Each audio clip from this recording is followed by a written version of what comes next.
Hello there, thanks a lot for coming by PosterCentral.com's video blog today. I'm Pete Howard, and today it's rhythm and blues super legend Otis Redding during the summer of 1966, the last full year he was alive. Look at this vintage R&B concert poster, and right under Otis, boy, just right down the middle, you've also got Sam and Dave with Hold On, I'm Coming, and Percy Sledge with When a Man Loves a Woman. Wow, what a powerful program. Big, beautiful, original vintage advertising window card made by Globe Posters out of Baltimore, Maryland. And it's from a very important black music venue of the day, Carr's Beach in Annapolis, Maryland. And it's got this really fun, different, unusual, cardboard strip stapled on there at the time, offering a transportation package a couple of hours away from Carr's Beach. So, this all just adds up to an amazing concert advertising piece for 1960s soul music. Taking it from the top, as you can easily see, Carr's Beach, Annapolis, which was in Maryland, of course, and that was like an East Coast vacation getaway spot which catered exclusively to African Americans in the 1930s through the 1960s. That was a very important stop on the Chitlin Circuit, and it was located on Chesapeake Bay. And boy, when I say everybody played there, whew, I really mean it. Billie Holiday, Duke Ellington, Ella Fitzgerald, Ray Charles, James Brown, Fats Domino, even Buddy Holly, Chuck Berry, Little Richard, Aretha Franklin, Shirelles, Coasters, and Drifters. I mean, just everybody. It was a major stop, as I said. And I've actually got a couple of great photos of the stage there at the arena or the pavilion at Carr's Beach. Let's take a quick look at those. Boy, take a look at that enthusiastic crowd. That really puts you there, doesn't it? Just amazing. And then the other picture, there's somebody actually out there on the stage platform, and I don't know if that's a MC or a radio personality or one of the performers, but boy, you can just feel the excitement in the air. Now, physically, Carr's Beach no longer exists, but boy, it certainly looms large in the legacy of the area. So, also in large letters up there in the venue box, you have Sunday, June 26th, and no show time given on this version, but it was pretty well known. Carr's Beach was known for their Sunday afternoon concerts. And then you've got this interesting cardboard strip stapled on there. The bigger letters say bus ride, round trip to the beach, and see the show, all for one price. Well, cardboard tour blank concert posters already were very localized advertising from what's printed in the venue box, but this little cardboard transportation strip is just really pinpoint localized advertising because it's from one place only. That would be the Churchill Record Shop in Richmond, Virginia. Let me come in for a closer look. So it also says on there, advance $8, at the bus $10. Boy, that's quite a savings to buy your ticket in advance. Buses leave Churchill Record Shop, 30th and 9 Mile Road at 8 a.m. Wow, that means getting up like at 6 or 7 a.m. on a Sunday morning, but Richmond was 2 hours from Carr's Beach. And then the last line squeezed in there, bus leaves the beach after the show at 9 p.m. So that means these people got home like at close to midnight, certainly walking in their front door. That's a long day for the attendees, no doubt about it. And then finally sits there a 4-star production. So what was under this cardboard strip, this improvised travel information for Richmond, Virginia only?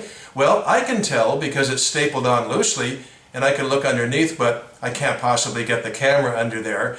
So all I had to do to show you was to find the same poster from anywhere else in the area in its normal state without the travel package stapled on there. So here we go. Voila, here it is. I found a picture of one. Now the poster's in rough shape, but everything from Otis Redding on down is identical to the big poster I'm showing you. But above Otis's name, in the yellow stripe, which is covered up on the other poster, it's relatively benign stuff. Here's even a closer look at it. I can bring you in for that close-up.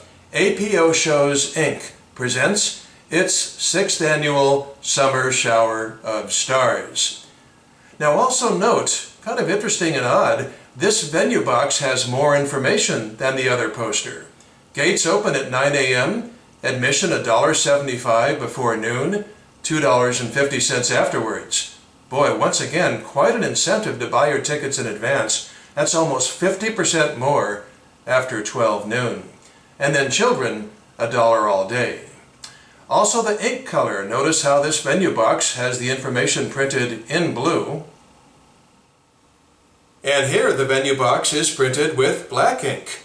So, between that color difference and the ticket prices on the other version of the poster, Globe obviously ran 2 different versions of this poster just for this one date on June 26th. And I just cannot figure out why they would do that, although sometimes there are absolutely 2 runs. But why some with prices and times and some without? I have no idea. So then you've got the music on here. Oh yeah, so I'm not going to take a lot of time on this because I do have another poster to show you. But, with Otis you've got the very standard publicity shot of his head. We call that floating head style on there. And he's got the big headliner status. And boy, chart-wise, the summer of 1966 was pretty much positioned as just about the peak of Otis's career. My Lover's Prayer, the song given on the poster there, was top 10 R&B, in fact on the charts right now in that position this very week. And it was his 5th top 10 R&B hit in the last year and a third, including Respect and Satisfaction. And I've covered most or all of these other musicians on various other video blogs that I have done.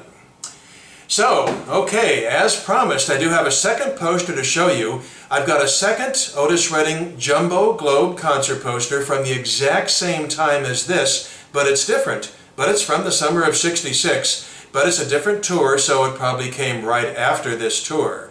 And the venue box up at the top is still totally blank. So let's see it. Ta-da! Yep, here it is. Take a look at that. All one color, we call it monochromatic, no second yellow color like the previous poster, but it measures the exact same, 22 inches wide by almost 31 inches tall. And it does have the same photo of the Big O. Remember, he was 6 foot 1 inch tall. And above his name there, I like that, it does say, the King of Soul. But then there's the song titles, and oh, the song titles, you know how I like that. Well, My Lover's Prayer is on there, and that's already been covered. His previous single before that had been a cover of the Rolling Stones' Satisfaction, of course, a top 5 R&B hit. But look what they called it on this concert poster. OMG, Satisfying. Oh man, I can't believe to this day how casual and careless typesetters were, especially at Globe posters, while making fantastic concert posters. But, I've said it a million times before, these things were created to exist for a grand total of like 6 weeks and then be thrown away, not to be held up and scrutinized half a century later and put into frames, So, Otis Redding with a couple of tall vintage concert posters just like the Big O was himself, and his legacy towers above most. So, great fun to show you these today. Thanks a lot for dropping by, and we'll see you again soon. Bye-bye.